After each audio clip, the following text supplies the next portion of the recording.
பிரம்ம முகூர்த்த பூஜை செஞ்சோம் அப்படின்னா நமக்கு எல்லா விஷயத்துலையுமே வந்து பாசிட்டிவ் வைப் கிடைக்கும். ஸோ அதனால் வந்து நம்ம என்ன காரியம் நினைக்கிறோமோ அந்த காரியம் வந்து கைகூடும் அப்படிங்கிறது வந்து நம்ம நிறைய பேர் சொல்லி கேள்விப்பட்டிருப்போம். அதை பர்சனலாக நம்ம அனுபவித்தா மட்டும்தான் வந்து நமக்கே வந்து அதோட ஃபீலிங்ஸ் வந்து புரிய ஆரம்பிக்கும். நான் ஃபர்ஸ்ட் வந்து ஒரு விஷயத்துக்காக வேண்டி கடவுள்கிட்டேருந்து எனக்கு இது வேணும் அப்படின்னு சொல்லி வேண்டிக்கிட்ட ஒரு விஷயமே வந்து என்னுடைய ஹஸ்பண்ட் தான். Love marriage. ஸோ அவரையே கல்யாணம் பண்ணிக்கணும் அப்படின்ற தாட்டில் வந்து அப்போ தான் விழுந்து சாமி கும்பிட ஆரம்பித்தேன். அதுக்கு முன்னாடிலாம் வருஷத்துக்கு ஒரு டைம் வந்து கோயிலுக்கு போயிட்டு வருவோம். அதுக்கப்புறம் எப்பயாவது வெள்ளிக்கிழமையில தான் வந்து கோயிலுக்கு போவேன்.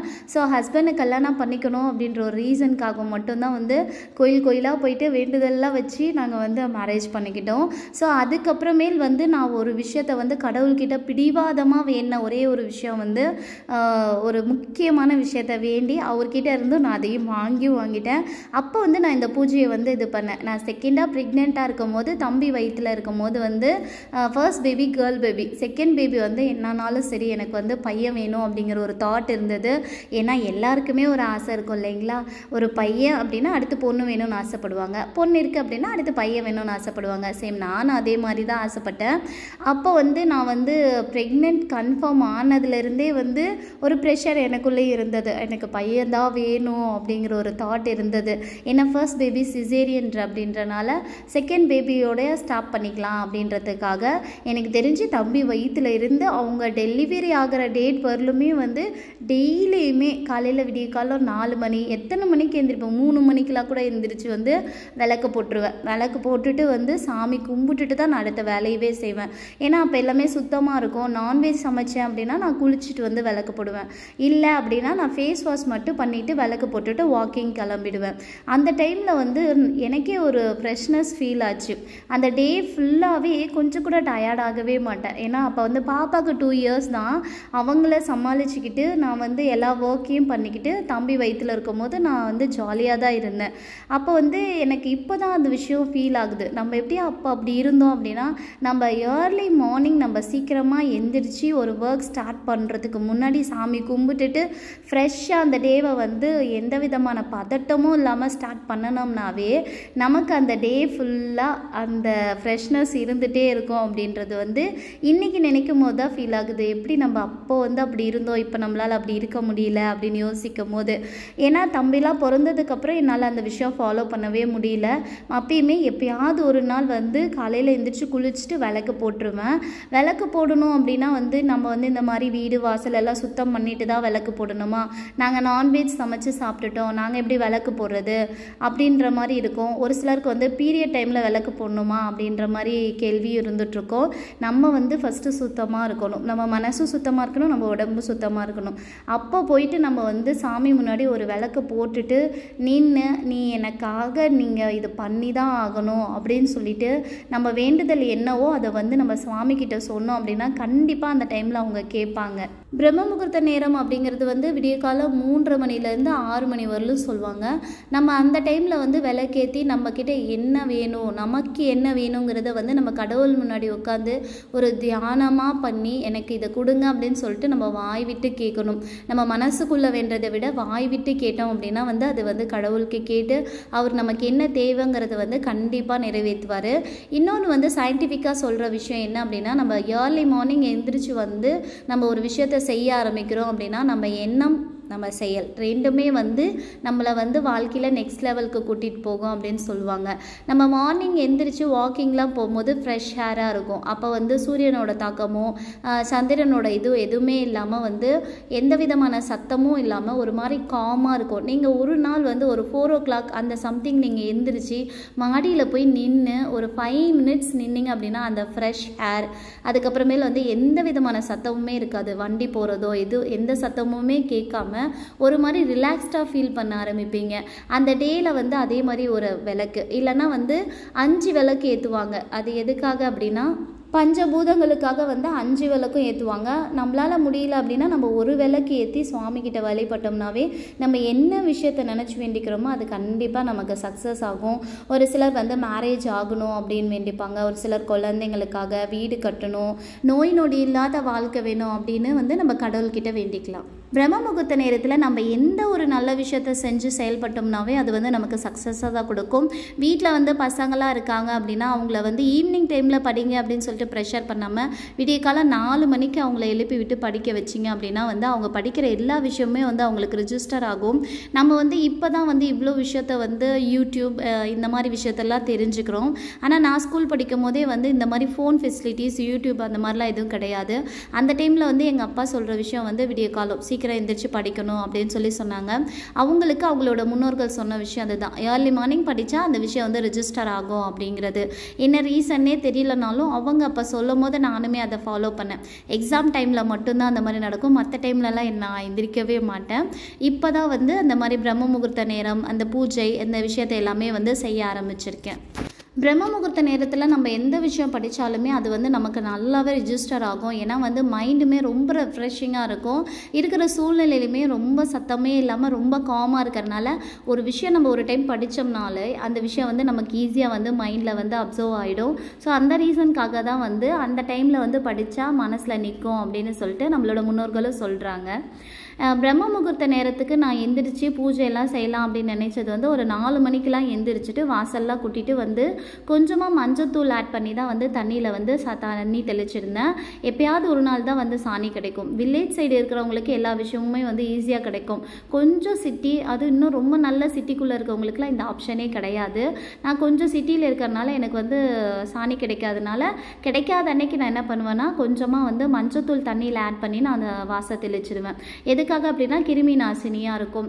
ஆனால் இப்போ வந்து ஆர்டிஃபிஷியலாக வந்து அந்த சாணி பவுடர் வாங்கி எல்லாருமே போடுறதுனால அதில் நிறைய கெமிக்கல் ஆட் பண்ணியிருக்காங்க. நம்ம வந்து வாசலுக்கு தண்ணி தெளிக்கிறதே வந்து எந்த விதமான கிருமியும் வந்து வீட்டுக்குள்ளே வரக்கூடாது அப்படின்றதுக்காக தான். நம்ம அந்த ஆர்டிஃபிஷியலாக யூஸ் பண்ணோம் அப்படின்னாவே அதுவே நம்ம உடம்புக்கு ரொம்ப ரொம்ப நல்லது இல்லை. ஸோ உங்களால் முடிஞ்ச அளவுக்கு வந்து நீங்கள் அந்த விஷயத்தை வந்து தவிர்த்துட்டு இந்த மாதிரி வந்து முடிஞ்சால் சாணி போடுங்க. இல்லைனா வந்து கொஞ்சமாக மஞ்சத்தூள் ஆட் பண்ணி நீங்கள் வந்து தண்ணி தெளிச்சிங்கனாவே போதும். ஒரு பாசிட்டிவ் வைப் வந்து கிரியேட் ஆகும். வாசலில் கோலம்லாம் போட்டு முடிச்சதுக்கப்புறம் கலர்லாம் அடிச்சுட்டு சரி நிலவாசப்படியை சுத்தம் பண்ணிவிட்டு மஞ்சள் குங்குமம்லாம் வச்சுட்டு நெக்ஸ்ட்டு வந்து நிலவாசப்படிக்கிட்ட வந்து கோலம் போட்டாச்சு. ரெகுலராக நம்மளால் இது போட முடியலனாலுமே நம்ம எப்பயுமே நம்ம நிலவாசப்படி வந்து நம்மளுக்கு வந்து மகாலட்சுமி. ஸோ அவங்கள வந்து நம்ம மிதிக்கவும் கூடாது, விளக்கமாற்ற வச்சு கூட்டவும் கூடாது. நம்ம ஒரு துணியை வச்சுட்டு அந்த துணியில் தான் வந்து க்ளீன் பண்ணணுமே. அந்த ஒரு ரீசனுக்காக அவங்கள வந்து கடவுளாக நம்ம வந்து நினைக்கணும். அதுக்காக தான் ப்ரெக்னென்ட் லேடிஸ்லாம் இருக்கும் போதோ இல்லைனா நார்மலாக இருக்கும் போதே வந்து யாருமே வந்து நிலவாசப்படி மேலே உட்காரக்கூடாது அப்படின்னு சொல்லுவாங்க. அதுக்கு ரீசனாக என்ன சொல்லுவாங்க அப்படின்னா அதில் உட்காந்திங்கன்னா கடன் அதிகமாகிடும் அப்படின்னு சொல்லுவாங்க. அது உண்மையாக இல்லையன்றது எனக்கு தெரியல. ஓகே, அவங்க வந்து சுவாமி நிலவாசப்படி வந்து மகாலட்சுமியோட அனுகிரகம் அப்படின்றனால நம்ம அது மேலே உட்காரக்கூடாது, மெதிக்கவும் கூடாது, விளக்கமாற்ற வச்சு கூட்டவும் கூடாது. நம்ம ஒரு கிளாத் வச்சு தான் நம்ம வந்து சுத்தமே பண்ணணும். கோலம்லாம் போட்டு முடிச்சதுக்கப்புறம் நான் வந்து உருளி ரெடி பண்ணி வச்சுட்டேன். டெய்லி பேசிஸில் பண்ண முடியலனாலும் எனக்கு எப்போ வந்து வெள்ளிக்கிழமை இந்த மாதிரி டைம் கிடைக்கும் போதெல்லாம் வந்து நான் உருளி ரெடி பண்ணி வச்சுடுவேன். நான் இன்றைக்கி வந்து உருளியில் என்ன ஆட் பண்ணியிருந்தேன் அப்படின்னா வந்து கொஞ்சமாக மஞ்சத்தூள், நெக்ஸ்ட்டு வந்து பச்சை கற்பூரம், ஜவ்வாது, இது 3யுமே ஆட் பண்ணி ஃப்ளவர்ஸ்லாம் வச்சுட்டு நிலவாசப்படிக்கு நம்ம உள்ளே வரும்போது அது ரைட் சைடு இருக்கிற மாதிரி நான் வச்சுட்டேன். விளக்கு போட்டு வச்சுட்டு ஒரு பார்க்கும்போதே வந்து உங்களுக்கே ஒரு பாசிட்டிவிட்டி க்ரியேட் ஆகும். நீங்கள் ஒரே ஒரு நாள் இந்த மாதிரி செஞ்சீங்க அப்படின்னாவே ரெகுலராக உங்களுக்கு செய்யணுங்கிற ஆர்வம் உங்களுக்குள்ளேயே வந்துடும். நானும் அப்படி தான் செஞ்சேன். நிலவாசப்படி எல்லாமே முடித்ததுக்கப்புறம் பூஜை ரூம் வந்துட்டு பழைய பூவெல்லாம் எடுத்து போட்டுட்டு புது பூ எடுத்து வச்சுட்டேன் சாமிக்கு வச்சுட்டு நெக்ஸ்ட்டு வந்து சுவாமிக்கு வந்து நெய்வேத்தியம் இன்றைக்கி எதுவுமே வைக்கல, அப்புறம் வச்சுக்கலாம் அப்படின்னு சொல்லிட்டு நான் வந்து விளக்கு போட்டுட்டேன். விளக்கு வந்து எப்பயுமே நம்ம விளக்கு போடும் போது வந்து ஒரு கணக்கு இருக்கணும். வீட்டுக்குள்ளே போடுற விளக்கோ வெளியே போடுற விளக்கோ எதாக இருந்தாலுமே வந்து ஒத்தப்படையில் தான் வரணும் அப்படின்னு சொல்லிட்டு நான் அப்படியே தான் கணக்கு வச்சுருக்கேன். பூஜை ரூமில் மொத்தம் 4 விளக்கு போட்டதுனால எப்பயுமே கிச்சனில் ஒரு விளக்கு ஏற்றி வச்சுருவேன். நிலவாசப்படியில் 2 விளக்குன்றனால மொத்தமாக 7 விளக்கு கணக்கில் வச்சாச்சு. நெக்ஸ்ட்டு வந்து சாம்பிராணி போடணும் அப்படிங்கிறது வந்து ஒரு பாசிட்டிவிட்டியை அது வந்து கிரியேட் பண்ணி கொடுக்கும். ஸோ அதுக்காக வந்து ரெகுலராக நம்மளால் சாம்பிராணி போட முடியாது, நெருப்பு என்ன பண்ணுறது அப்படின்னு சொல்லி யோசிக்கிறீங்க அப்படின்னா இந்த மெத்தட் ஃபாலோ பண்ணிங்கன்னா வந்து நம்ம கஷ்டப்படவே தேவையில்லை. நம்ம நினைக்கிற நேரத்தில் வித்தின் 5 மினிட்ஸில் வந்து நம்ம வந்து சாம்பிராணி போட்டுடலாம். இப்போ வந்து நெருப்பை வாங்கி அது சீமெண்ணை ஊற்றி அது பற்ற வச்சு ரெடி பண்ணுறதுக்கு இந்த மாதிரி வீட்டில் நம்ம தேங்காய் தொட்டி இருக்கு இல்லைங்களா, அது வந்து நெருப்பில் ஒரு 2 to 3 மினிட்ஸ் காமிச்சோம்னாவே போதும். அது நல்லா வந்து பற்றிக்கும். அதை கொஞ்ச நேரம் வந்து நம்ம அப்படியே போட்டு வச்சிட்டோம்னாவே அதுலேருந்தே நெருப்பு நல்லா வர ஆரம்பிச்சிடும். அதுக்கப்புறம் நம்ம வந்து சாம்பிராணி போட்டு நம்ம வந்து வீடு ஃபுல்லாக காமிச்சோம் அப்படின்னா வந்து ஒரு பாசிட்டிவிட்டி அப்போ தான் உங்களுக்கு ஃபுல்ஃபில்லாக ஃபீல் ஆக ஆரம்பிக்கும். நம்ம டெய்லியுமே பூஜை பண்ணுறோம் இல்லையா, அப்போ டெய்லியுமே வந்து பூஜை பாத்திரம் எடுத்து விளக்கணுமா அப்படிங்கிற டவுட்டு வந்து நிறைய பேருக்கு வர ஆரம்பிக்கும். நம்ம வந்து டெய்லியுமே வந்து பூஜை பாத்திரம் விளக்கணுன்றது கிடையாது, வீக்லி ஒன்ஸ் விளக்குனாவே போதும். பட் டெய்லியுமே எண்ணெய் வந்து புது எண்ணெயாக ஊற்றணும், திரியும் வந்து புது திரியாக தான் போடணும். சாமிக்கு வந்து நெய்வேத்தியம் கண்டிப்பாக படைக்கணும். இன்னொன்று வந்து என்ன அப்படின்னா வந்து பஞ்சபாத்திரம் அந்த இது வந்து நம்ம டெய்லியுமே வந்து தண்ணி வந்து புதுசாக தான் பிடிச்சி வைக்கணும். நம்ம பூஜை பண்ணும் போதெல்லாம் நான் நேற்று பிடிச்சி வச்சிருந்த தண்ணியை வந்து மாற்றிட்டு அதிலே கொஞ்சம் வந்து பச்சை கற்பூரம் ஆட் பண்ணிக்கிட்டேன். பச்சை கற்பூரம் எதுக்காக ஆட் பண்ணுறோம் அப்படின்னா அது ஒரு பாசிட்டிவிட்டிக்காக தான் நம்ம ஆட் பண்ணுறோம். அந்த காலத்தில் வந்து சமைக்கிற பொருள் கெட்டு போகக்கூடாது அப்படின்றதுக்காக ஆட் பண்ணிகிட்டு இருந்தாங்க. நம்ம பிறந்ததுலேருந்து இப்போ வரலுமே எவ்வளோ நல்ல நேரம் வந்தாலுமே ஒவ்வொரு நேரத்துக்கும் ஒவ்வொரு காலத்துக்கும் ஒவ்வொரு பேர் இருக்குது.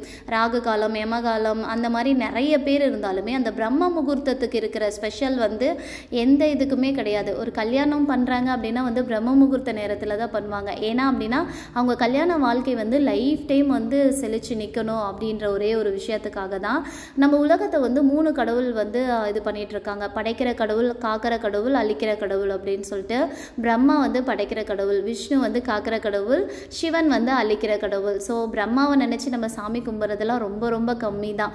மற்ற எல்லா தெய்வத்தையும் கும்பிட்றதை விட பிரம்மாவை கும்பிட்றது நம்ம வந்து கம்மியாக தான் கும்பிடுவோம். நம்ம வாழ்க்கையில் வந்து ஒவ்வொரு நாளுக்கும் ஒவ்வொரு நிமிஷத்துக்கும் எல்லா இதுக்குமே வந்து ஒவ்வொரு நற்பலன்கள் இருக்குது. நல்லது கெட்டது எல்லா விஷயமுமே இருந்துட்டு தான் இருக்குது. நம்ம வந்து பிரம்ம முகூர்த்த பூஜை செய்கிறது வந்து நான் எந்த சுவாமிக்காக செய்கிறது அப்படிங்கிற டவுட் வந்து நிறைய பேருக்கு இருக்கும்.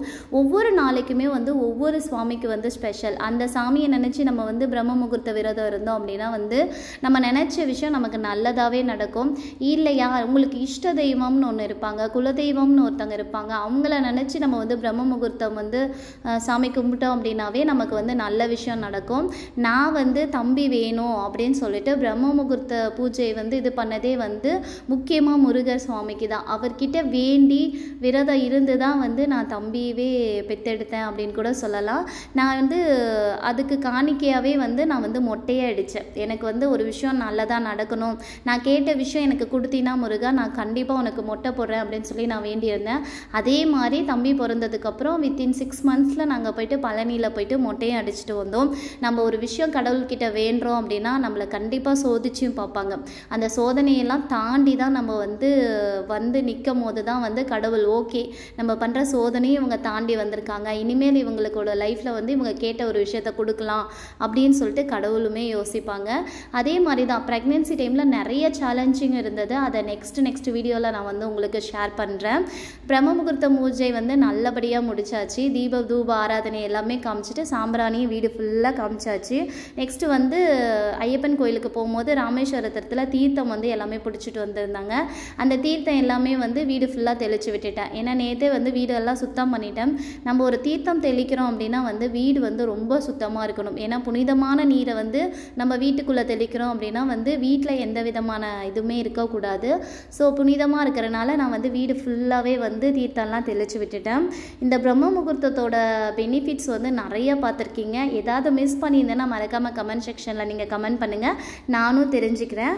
இந்த வீடியோ இதோடய முடிச்சுக்கலாம். உங்களுக்கு ஏதாவது டவுட்ஸ் இருந்துச்சுனாலும் கமெண்ட் செக்ஷனில் மறக்காமல் கமெண்ட் பண்ணுங்கள். இந்த வீடியோ உங்களுக்கு யூஸ்ஃபுல்லாக இருந்துச்சுன்னா உங்களோட ஃப்ரெண்ட்ஸ் அண்ட் ஃபேமிலிக்கும் ஷேர் பண்ணுங்கள். இன்னொரு வீடியோவில் பார்க்கலாம். பாய்.